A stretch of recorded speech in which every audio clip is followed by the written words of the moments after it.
पिछले वीडियो में हमने देखा कि कैसे धरती के सरफेस से 400 किलोमीटर की ऊंचाई पे जो स्पेस स्टेशन है वहां भी धरती की ग्रेविटी लगती है और ये जो स्पेस स्टेशन है ये धरती की तरफ गिर रहा है, लेकिन ये आगे इतनी रफ्तार से जा रहा है कि ये बार बार धरती को चूक जाता है और धरती का चक्कर काट रहा है और ये ऐसे धरती के चारों तरफ एक ऑर्बिट में घूम रहा है।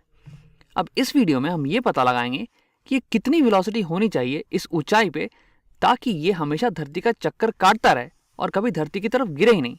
और हमें ये पता है कि हमारा स्पेस स्टेशन धरती का चक्कर काट रहा है एक सर्कुलर पाथ पे, और सर्कुलर मोशन के चैप्टर से आपको ये याद होगा कि अगर कोई भी बॉडी सर्कुलर मोशन करे, एक सर्कल पे चले किसी स्पीड v से, तो उसकी एक सेंट्रीपिटल एक्सेलरेशन होती है, एक सेंटर की तरफ एक एक्सेलरेशन होती है और वो एक्सेलरेशन का मैग्नीट्यूड वो बराबर होता है, आइए इसे लिख लेते हैं, AC is equal to v square by r के, जहाँ पे v होगी उसकी स्पीड जिससे कि वो जा रहा हो और r होगी उसकी रेडियस, उस सर्कल की रेडियस जिस पे वो जा रहा हो।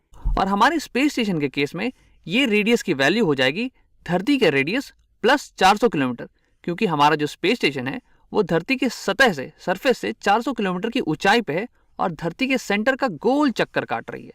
तो उसकी वैल्यू क्या आएगी? तो देखिए, धरती के रेडियस की वैल्यू है 6371 किलोमीटर और इसमें हम 400 जोड़ देंगे तो हमारे पास आया था पिछले बार 6771 किलोमीटर्स। अब ये तो हो गई रेडियस की वैल्यू। अब दूसरी बात ये कि हमारा जो स्पेस स्टेशन है उस पर बस एक ही फोर्स लग रहा है और वो है ग्रेविटी का फोर्स। तो ग्रेविटी के फोर्स के कारण ही सेंट्रीपिटल एक्सेलरेशन होने वाला है और 400 किलोमीटर की ऊंचाई पे जो एक्सेलरेशन ड्यू टू ग्रेविटी होता है वो हमने पिछले वीडियो में निकाला था और वो आया था 8.69 मीटर पर सेकेंड स्क्वायर।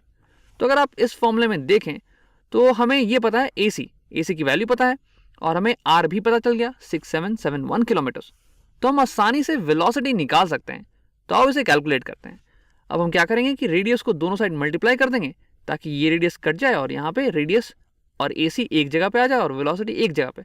अब इसे उलट करके लिख देते हैं हम लोग, velocity square is equal to R into AC, और अगर इसमें वेलोसिटी निकालूं तो वो आ जाएगा velocity is equal to root over R into AC।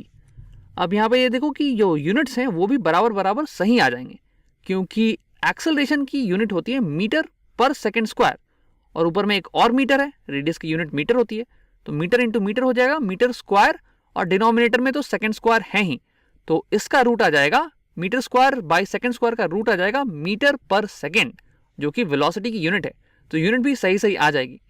तो अब हम क्या करेंगे कि रेडियस और acceleration due to gravity 400 kilometre की ऊंचाई पे जो है उसकी वैल्यू पुट करेंगे और निकालेंगे वेलोसिटी। तो आप इसे कैलकुलेटर से कर सकते हैं और इसे करने के बाद आपके पास आएगा जवाब velocity is equal to 7670 metre per second. यानी कि ये जो स्पेस स्टेशन है ये एक सेकेंड में इतनी दूरी आगे चला जाता है, 7.6 किलोमीटर अप्रॉक्स ये आगे चला जाता है अगर ये इस दिशा में जा रहा है तो ये 7.6 किलोमीटर एक सेकेंड में ही भाग जाएगा। मतलब कि मेरे घर से ऑफिस की लगभग दूरी जो है ये एक सेकेंड में पूरी कर लेता है और ये एक बहुत ही बड़ी स्पीड है। अगर तुम्हें इस बात का अंदाजा नहीं हो रहा है तो आओ इसी स्पीड को मीटर पर सेकेंड से किलोमीटर पर आवर में कन्वर्ट करके देखते हैं कि क्या आता है। और थोड़ी सी जगह बना लेंगे यहाँ पे। तो आओ हमें क्या करना है, 7670 मीटर पर सेकेंड, इसे किलोमीटर पर आवर में चेंज करना है। और क्योंकि यहाँ मीटर न्यूमरेटर में है तो यहाँ मीटर को डिनोमिनेटर में लिख लेंगे और यहाँ किलोमीटर आ गया और हमें पता है कि 1 किलोमीटर में होता है 1000 मीटर। और वैसे ही यहाँ सेकेंड डिनोमिनेटर में है तो सेकेंड को लिख लेंगे न्यूमरेटर में और आर हो जाएगा डिनोमिनेटर में।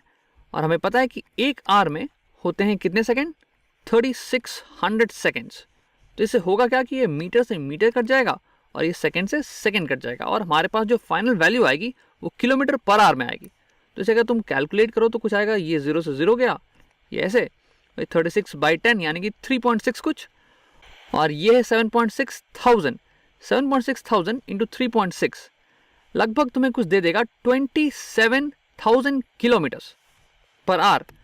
27,000 अप्रॉक्सीमेट वैल्यू है ये, 27,000 किलोमीटर पर आवर, और ये बहुत ही तेज रफ्तार है। अगर एक एरोप्लेन की भी स्पीड देखो तो बस 700 किलोमीटर की ही रफ्तार से उड़ता है, बट ये जो सैटेलाइट है ये 27,000 किलोमीटर प्रति घंटे की रफ्तार से जा रहा है।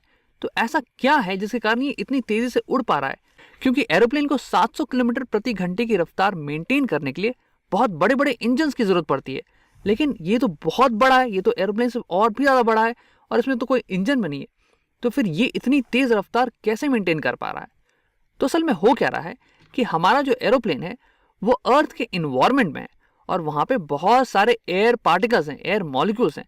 तो जैसे ही प्लेन उनके थ्रू गुजरता है तो वो air particles air resistance provide करते हैं, जिसके कारण जो प्लेन है वो धीरे होने लगता है। इसलिए उसे इंजन की जरूरत पड़ती है अपनी स्पीड कायम रखने के लिए।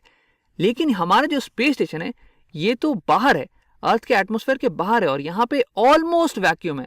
यहाँ पे बिल्कुल भी हवा नहीं है, एयर पार्टिकल है ही नहीं एयर रेजिस्टेंस देने के लिए। इसलिए ये जो स्पीड में है उस स्पीड को मेंटेन कर पाता है बिना किसी इंजन की मदद से। और अगर यहाँ पे ग्रेविटी भी नहीं होती तो हमारा जो स्पेस स्टेशन है वो एक सीधी लाइन पे हमेशा बस चलता ही चला जाता। क्योंकि यहाँ पे ग्रेविटी है तो इसलिए उसका जो पाथ है ये कर्व हो रहा है और ये एक सर्कुलर पाथ पे ऑर्बिट कर रहा है हमारी धरती के। और आखिरी में मैं तुम्हें एक इंटरेस्टिंग चीज बताना चाहूंगा।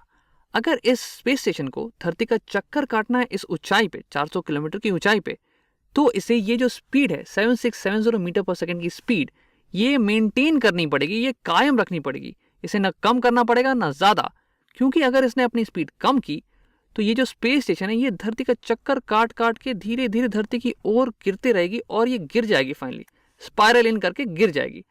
और अगर इसने स्पीड अपनी बढ़ाई, रिक्वायर्ड स्पीड से अगर अपनी स्पीड बढ़ाई तो ये धीरे धीरे इसके चक्कर काट काट के ये धरती से दूर जाने लगेगा और फिर फाइनली जो है धरती से दूर अंतरिक्ष में कहीं चला जाएगा। और ऐसा इसलिए हो रहा है क्योंकि 400 किलोमीटर की ऊंचाई पे अगर तुम अपनी स्पीड बढ़ाओगे तो तुम्हें अब ज्यादा सेंट्रीपिटल एक्सेलरेशन की जरूरत पड़ेगी। लेकिन इस ऊंचाई पे जो एक्सेलरेशन ड्यू टू ग्रेविटी है वो तो एक फिक्स्ड नंबर है 8.69, ये तो बढ़ नहीं सकती है। इसलिए तुम्हें जो रिक्वायर्ड सेंट्रीपिटल एक्सेलरेशन है वो नहीं मिलेगा और तुम धरती से दूर जाने लगोगे। इसलिए इस ऊंचाई पे अगर तुम्हें धरती का गोल चक्कर काटते रहना है तो हमेशा तुम्हें ये स्पीड मेंटेन करके रखनी पड़ेगी।